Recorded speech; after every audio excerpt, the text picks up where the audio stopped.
Congress party ఓ సవాల్ ఇసిరింది, దమ్ముంటే వెళ్ళి మూసీ నది దగ్గర ఉండండి అని. మరి అక్కడ బతుకుతున్న వాళ్ళందరూ ఎవరు మనుషులు కదా? పిల్లలు లేరా? భార్యాభర్తలు లేరా? వాళ్ళందరూ బ్రతుకుతున్నారు కదా. సరే, మనం బాగు చేద్దాం అనుకున్నాం, బాగు చేసి ఇంతకంటే ఇప్పుడున్న జీవితం కంటే మెరుగైన జీవితం ఇస్తామని చెప్పాలి. కానీ అక్కడ ఎవడూ బతకలేడు కాబట్టి మేము మార్చేస్తున్నాం అనేది అమాయకత్వం లేదా అతి. ఎందుకు అంటే అక్కడ ఎవడో తీసుకెళ్ళి బలవంతంగా పెట్టలేదు వాళ్ళని మూసీ నదిలో. ఆ జనమే అక్కడికి వెళ్ళి ఇళ్ళు కట్టుకున్నారు, ఆ జనమే అక్కడికి వెళ్ళి ఆక్రమించుకున్నారు. అది భారతీయ జనతా పార్టీనో బీఆర్ఎస్ఓ తీసుకెళ్ళి వేయలేదు. కాంగ్రెస్ పార్టీ అధికారంలో ఉన్నప్పుడే జరిగింది, తెలుగుదేశం పార్టీ అధికారంలో ఉన్నప్పుడే జరిగింది. ఆ ఏరియాలన్నీ బస్తీలు ఎట్లాగా దానికి రోడ్లు ఎవడేశాడు, కరెంట్ ఎవడిచ్చాడు, మంచినీళ్ళు ఎవడిచ్చాడు, ఎట్లొచ్చినాయి ఇవన్నీ అంటే ఉన్నాయే కదా.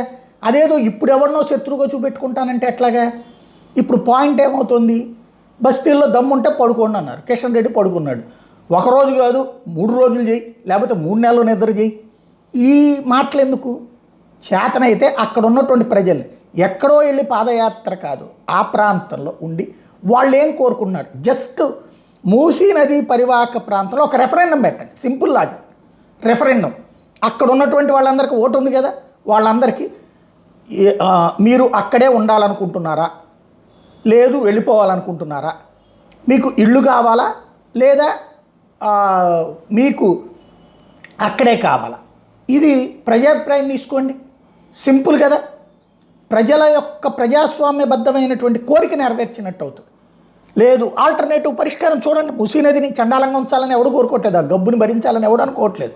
మూసీ నది, హుస్సేన్ సాగర్ ఈ రెండింటిని మార్చగలిగితే జీవితకాలం గుర్తుండిపోతారు. కానీ అది చెయ్యాలి అంటే ముందు కాలుష్య వ్యర్థాలకి ఆల్టర్నేటివ్ ఏర్పాటు చేయాలి. మూసీలో ఏం చేయాలో కాదు, మూసీలోకి వచ్చే నీళ్లు, హుస్సేన్ సాగర్లోకి వచ్చే ఈ కాలుష్య నీళ్ళని ఆల్టర్నేటివ్గా ఎక్కడ నువ్వు పెడతావు ప్లేసు, ఎక్కడ ఈ నీళ్ళని తీసుకెళ్ళి దాన్ని పరిశుభ్రం చేస్తావు. ఎందుకంటే ఈ నీళ్ళు ఎక్కడి నుంచి వస్తున్నాయి?